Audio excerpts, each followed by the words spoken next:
Eh bien voilà le boulevard qui s'est ouvert et qui installe l'équipe pour la tenue de la toute première émission de cette semaine. Mesdames, Messieurs, bonsoir à toutes et à tous. Bienvenue donc à ce numéro du Grand Rendez-vous. Un plaisir, un réel plaisir vraiment de vous retrouver. Eh bien vous savez, nous sommes dans le mois de septembre. Aujourd'hui, c'est le 10 septembre 2018. Le Grand Rendez-vous prend place. Nous parlerons de la rentrée scolaire 2018-2019. Quelle est la couleur que va présenter cette année qui s'annonce, cette année scolaire vraiment qui s'annonce, puisque nous avons tous suivi l'actualité avec les résultats aux différents examens. Eh bien, qu'est-ce qui doit changer? Quelles sont les résolutions que les décideurs et puis les autres acteurs du secteur éducatif vont donc prendre pour que les résultats changent? On en parle dans la rubrique Espère.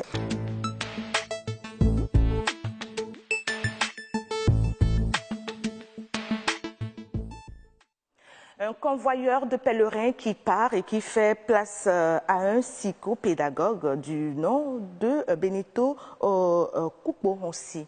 C'est ça, hein? J'espère que je prononce bien, je n'ai pas écorché votre nom. Du tout pas. D'accord, bonsoir. Bonsoir, Comment est-ce que vous vous portez? Ça va excellemment bien. D'accord. Alors avec vous, on va parler de comment améliorer les résultats scolaires. Parce que vous avez suivi l'actualité, vous savez un peu ce que ça a donné au niveau des résultats scolaires avec tant de bouleversements où l'année à un moment donné a été prolongée pour permettre quand même aux candidats d'être aptes pour affronter les épreuves des différents examens. Et vous avez vu les statistiques, elles sont bel et bien là. Et justement, je m'en vais vous demander quelle est votre analyse par rapport aujourd'hui à l'école béninoise. Il faut dire que d'abord je vous remercie pour l'invitation. L'école béninoise aujourd'hui, c'est dommage de le voir tel, ou du moins de la voir tel que ça se passe. Il faut dire que tout est au rabais et le niveau de l'éducation est carrément à terre et les enfants, les apprenants, ce n'est plus exactement ce qu'on attend du système éducatif béninois que nous avons. Et lorsqu'on fait un peu un recours aux pays qui nous entourent, ce n'est pas vraiment de la joie au cœur. Quand on sait que le Bénin, il y a quelques dizaines d'années, c'est quand même là où se forment les grands tenants, les grands cadres de l'Afrique.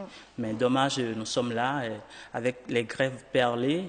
Et ça ne va pas. Ça dit que ça va en déliquescence. Exactement, ça va en déliquescence et puisque déjà le niveau des enfants baisse, le niveau de formation aussi baisse et les enseignants ne sont pas vraiment formés comme cela se doit. Et lorsque celui-là qui doit être le modèle pour l'enfant n'est pas aussi à la hauteur, vous comprenez que automatiquement ça réjaillit sur l'enfant. Et vous voyez des enfants aujourd'hui, même à la maison, lorsqu'ils sont en train de réviser leur cours, il suffit que le parent dit non, ce n'est pas comme ça. L'enfant vous dit automatiquement c'est mon maître ou c'est ma maîtresse qui l'a dit.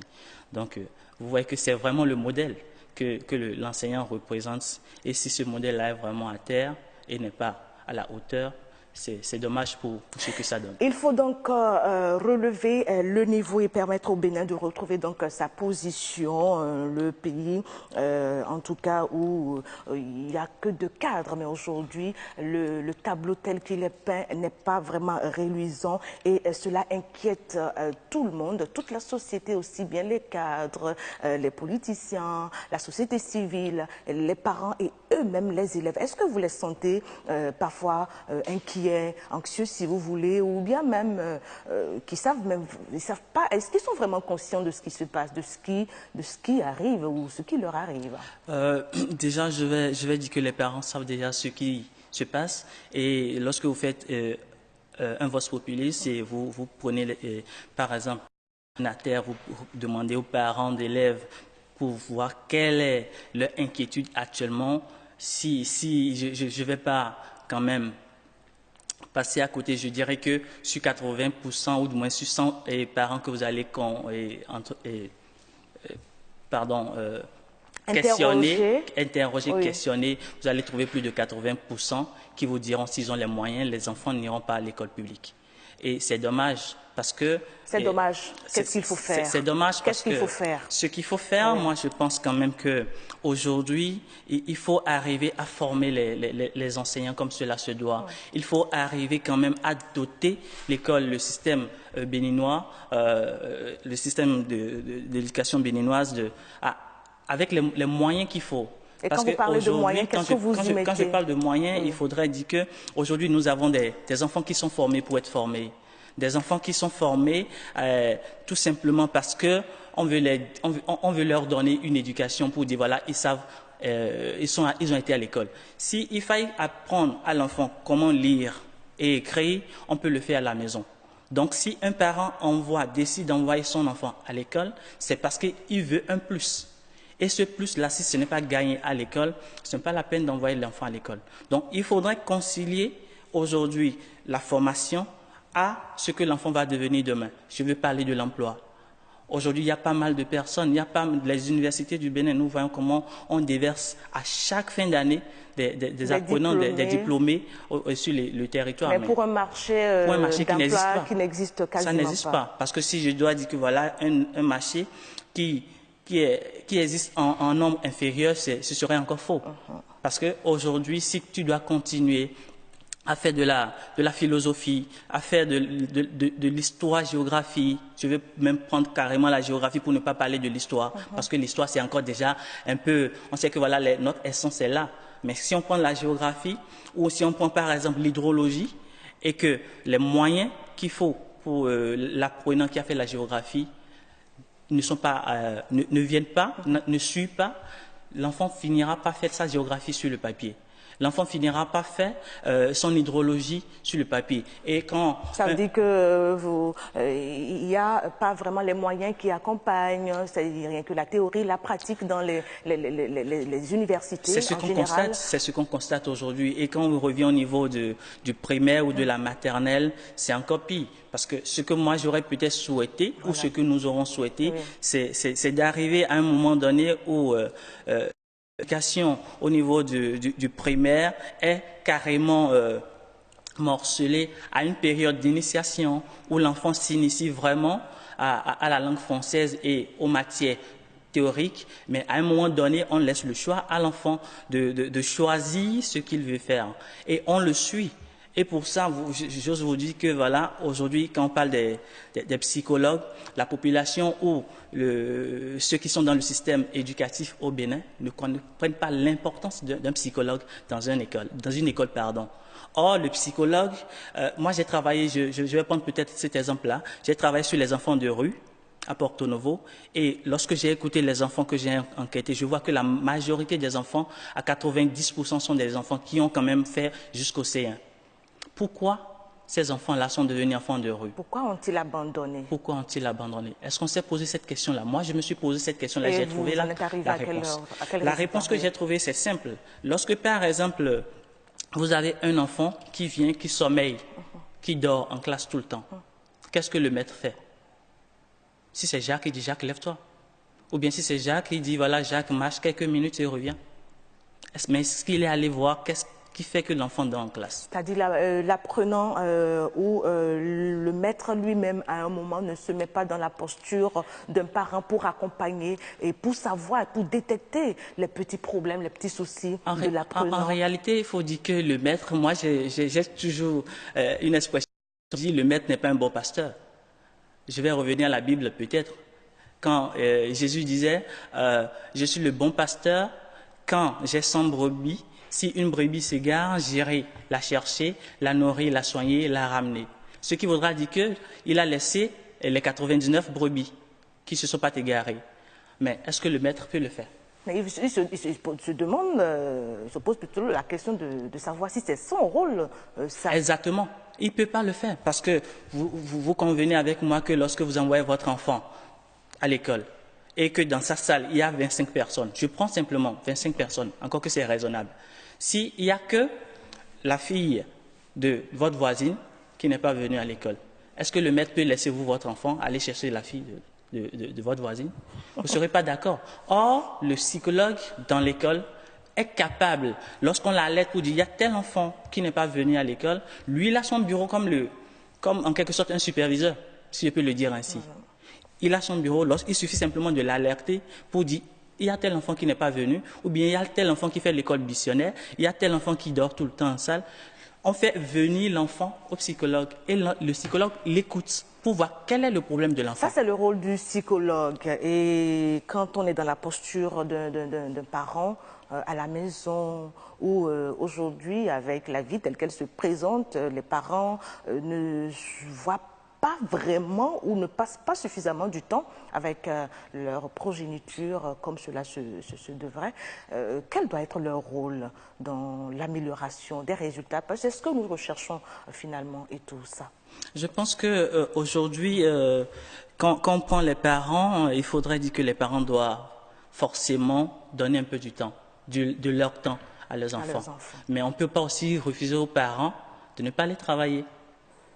Aujourd'hui, nous sommes dans un monde où et le papa et la maman doivent travailler. Tout le monde déserte la maison. Et l'enfant, c'est la domestique finalement qui éduque l'enfant, qui lui inculque malheureusement de mauvaises pratiques. Donc c'est ce que nous constatons, de nos jours. Et je pense quand même que, comme je l'ai dit, il faudrait quand même quelqu'un qui soit là, qui soit entre les parents et l'école, un pont. Et vous voyez qui? Moi, je vois le psychologue. Bien évidemment, pourquoi j'ai étudié la psychologie. Je vois le psychologue. Le psychologue est à même de savoir ce qui se passe chez l'enfant. Si l'enfant, par exemple, vient d'une famille polygame ou bien une famille monoparentale, parce que ce sont des cas que j'ai observés. Si l'enfant vient de ces genres de catégories de famille, le psychologue peut aller vérifier et revenir en salle ou au niveau du conseil d'école pour dire voilà tel enfant, s'il réagit de telle manière, voilà comment. Et l'enseignant sait déjà quelle attention porter sur cet enfant-là. Il lui donne l'amour qu'il faut et l'enfant va rester à l'école. Donc, si on ne le fait pas... Est-ce que, M. Coupon aussi, est-ce que les parents peuvent directement aussi faire appel à un psychologue pour un suivi régulier? C'est ce qui est conseillé d'ailleurs. C'est ce qui est conseillé d'ailleurs. Et vous pensez que cela peut améliorer les résultats au niveau d'un enfant quand il est accompagné, il est suivi, en plus de ses parents, à côté un psychologue? Vous savez qu'aujourd'hui, le dialogue entre parents et enfants, c'est vraiment, je ne vais pas dire une chimère, mais c'est quand même quelque chose qu'il faille faire, mais qui n'existe pas concrètement.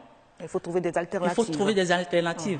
Et l'alternative, si l'enfant voit, par exemple, je prends la période de puberté pour une fille, c'est la période la plus turbulente. Et la plus troublante. La plus troublante. Donc, sur ce, lorsque le psychologue est là et qu'il suit votre fille, à des moments donnés, il sympathise avec votre fille. Bien évidemment, en tant que professionnel de son domaine, il ne va pas quand même dépasser les limites. C'est ça. Donc, s'il suit votre fille, il devient en quelque sorte le confident ou la confidente de votre fille. Voilà. Finalement, la confiance s'étant établie, la fille va dire voilà ce qui se passe. Celui-là va donner un peu de la mèche aux parents qui vont aider.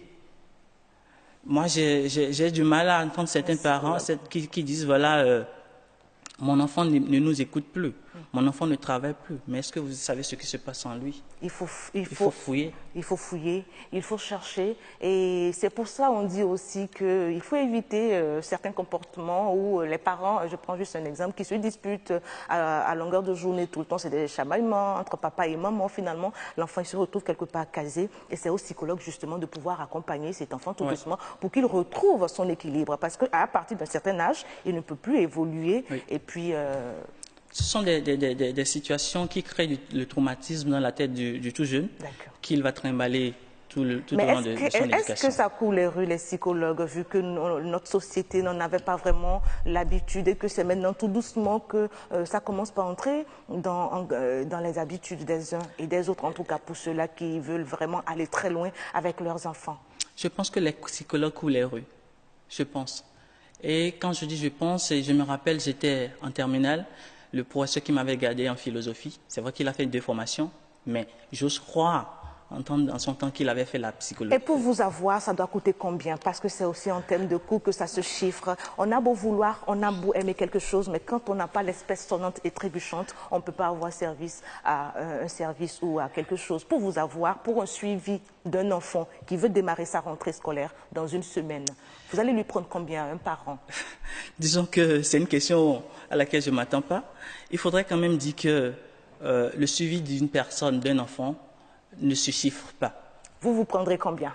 Je ne pourrais vous le dire parce qu'il faudrait que je sache quel est le problème de l'enfant. D'accord. Quel suivi je dois faire sur l'enfant. Ce n'est pas comme une maladie ou bien une carie dentaire où je sais quel produit mettre.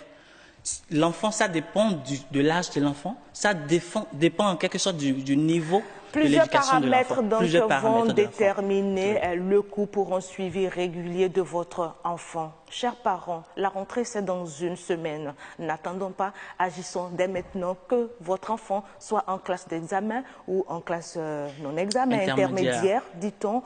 Il faut obligatoirement un suivi. Les parents aujourd'hui, on n'a pas malheureusement suffisamment pas assez de temps. La preuve ce soir, je suis là. Il est là, vous êtes aussi là, mais il faut forcément quelqu'un pour éduquer, pour suivre votre enfant. Et ça, il faut avoir recours déjà à un psychologue. Beaucoup, Monsieur Benito Coupon aussi d'être venu nous voir pour ces éclaircissements rapidement. On a envie de souhaiter une bonne rentrée scolaire par anticipation. Merci, je souhaite une bonne rentrée aux enfants et je souhaite que les parents prennent en compte ce qu'on avait dit. Merci bien. Merci. Bon retour chez vous. Chers amis, voilà, c'était donc la rubrique Espère de ce soir, lundi 10 septembre 2018.